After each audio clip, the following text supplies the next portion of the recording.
জাবালপুর Bargi dam tragedy, এক মর্মান্তিক মৃত্যু মিছিল এবং ভাইরাল ছবির অন্তরালের সত্যতা।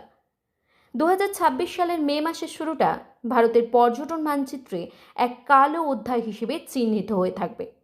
মধ্যপ্রদেশের জাবালপুরের বার্গি ড্যামে এক ভয়াবহ ক্রুজ নৌকা দুর্ঘটনায় প্রাণ হারিয়েছেন 9 জন নিরীহ পর্যটক। এই ঘটনার নেপথ্যে লুকিয়ে আছে চরম প্রশাসনিক গাফিলতি, আবহাওয়ার সতর্কবার্তাকে উপেক্ষা করার এক হঠকারী জেদ এবং জীবনদায়ী সরঞ্জামের অভাব। এই প্রতিবেদনটি সেই ঘটনার আদ্যোপান্ত এবং বর্তমানে ইন্টারনেটে ছড়িয়ে পড়া এক আলোচিত ছবির আসল সত্যতা নিয়ে। ঝড়ের কবলে সুখ সফর। কি ঘটেছিল সেই সন্ধ্যায়? 1 মে 2026 জাবালপুরের নর্মদা নদীর উপর নির্মিত বার্গি ড্যামের নীল জলরাশিতে তখন ভাসছিল একটি পর্যটকবাহী ক্রুজ। আবহাওয়া দপ্তর থেকে ইতিমধ্যেই অরেঞ্জ অ্যালার্ট জারি করা হয়েছিল। জানানো হয়েছিল 50 কিলোমিটার প্রতি ঘন্টা বেগে ঝোড়ো হাওয়া বইতে পারে। কিন্তু সেই সতর্কবার্তাকে বুড়ো আঙুল দেখিয়ে 42 জন যাত্রী নিয়ে ক্রুজটি মাঝ জলাশয়ে পৌঁছে যায়। সন্ধে 6টা নাগাদ হঠাৎ আসা কালবৈশাখী ঝড়ের কবলে পড়ে নৌযানটি। প্রত্যক্ষদর্শীদের বয়ান অনুযায়ী ঢেউয়ের ঝাপটায় নৌকার নিচের কেবিনে জল ঢুকতে শুরু করে এবং মুহূর্তের মধ্যে ক্রুজটি একদিকে কাত হয়ে ডুবতে শুরু করে। উদ্ধার কার্য দেখা দেয় চরম অব্যবস্থা। দুর্ঘটনার পর প্রথম ডিস্ট্রেস কল বা সাহায্যের আবেদন পৌঁছায় সন্ধ্যা 6টা 15 মিনিটে। কিন্তু উদ্ধারকারী দলের যানটি যান্ত্রিক ত্রুটির কারণে স্টার্ট না হওয়ায় তারা ঘটনাস্থলের উদ্দেশ্যে রওনা দিতেই দেরি করে ফেলেন প্রায় 25 মিনিট। শেষ পর্যন্ত স্থানীয় মৎস্যজীবী এবং কৃষকেরাই নিজেদের প্রাণের ঝুঁকি নিয়ে ঝাঁপিয়ে পড়েন এবং 15 জনের বেশি মানুষের প্রাণ রক্ষা করেন। লাইফ জ্যাকেট ছিল, কিন্তু ব্যবহারের উপায় ছিল না। এই দুর্ঘটনার সবচেয়ে বড় অভিশাপ ছিল নিরাপত্তা সরঞ্জামের অভাব। তদন্তে দেখা গেছে নৌকায় যথেষ্ট পরিমাণে লাইফ জ্যাকেট মজুদ থাকলেও সেগুলো ছিল তালাবন্ধ অবস্থায় বা বান্ডিল করে রাখা। যাত্রীদের সেগুলো পরিয়ে দেওয়া হয়নি। এমনকি অনেক যাত্রী যখন চিৎকার করছিলেন তখনও ক্রুজ কর্মীরা তাদের শান্ত থাকার কথা বলছিলেন। ইনল্যান্ড ভেসেল অ্যাক্ট 2021 অনুযায়ী নৌকায় ওঠার আগে প্রতিটি যাত্রীকে লাইফ জ্যাকেট পরানো বাধ্যতামূলক, কিন্তু এখানে সেই নিয়মের লেশমাত্র ছিল না।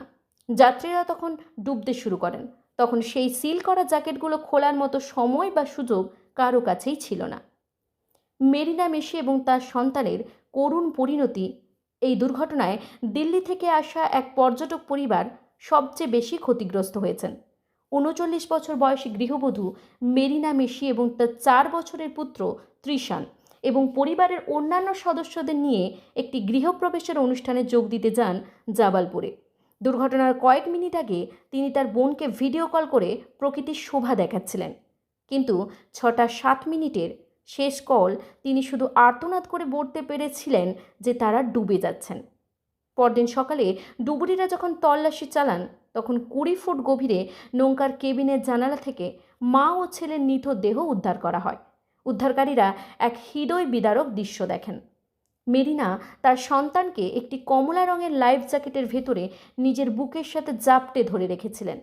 বাঁচার শেষ মুহূর্ত পর্যন্ত তিনি চেয়েছিলেন তার শরীরের উষ্ণতা আর সেই জ্যাকেট দিয়ে সন্তানকে রক্ষা করতে, কিন্তু সেই লড়াই হার মানতে বাধ্য হয় তিনি প্রকৃতির নিষ্ঠুরতার কাছে। বর্তমানে এই দুর্ঘটনার কথা বলে একটি ছবি সামাজিক মাধ্যমে ছড়িয়ে পড়ছে, যেখানে একজন মা ও শিশুকে লাল রঙের লাইফ জ্যাকেট পরে জলে ভাসতে দেখা যাচ্ছে। তোমাকে মনে রাখতে হবে এই ছবিটি সম্পূর্ণ ভুয়া এবং এআই বা কৃত্রিম বুদ্ধিমত্তা দিয়ে তৈরি করা।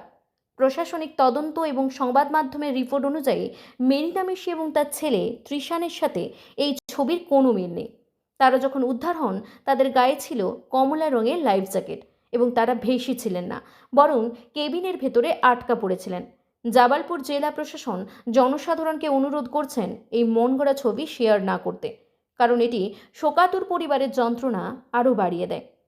এই ট্র্যাজেডি আমাদের চোখে আঙুল দিয়ে দেখিয়ে দেয় যে মুনাফার লোভে মানুষের প্রাণ নিয়ে ছিনিমিনি খেলার ফল কতটা ভয়াবহ হতে পারে। সরকারিভাবে বর্তমানে মধ্যপ্রদেশের সমস্ত জলক্রীড়া ও ক্রুজ চলাচল বন্ধ রাখা হয়েছে, কিন্তু 9টি তাজা প্রাণ কি আর ফিরে আসবে?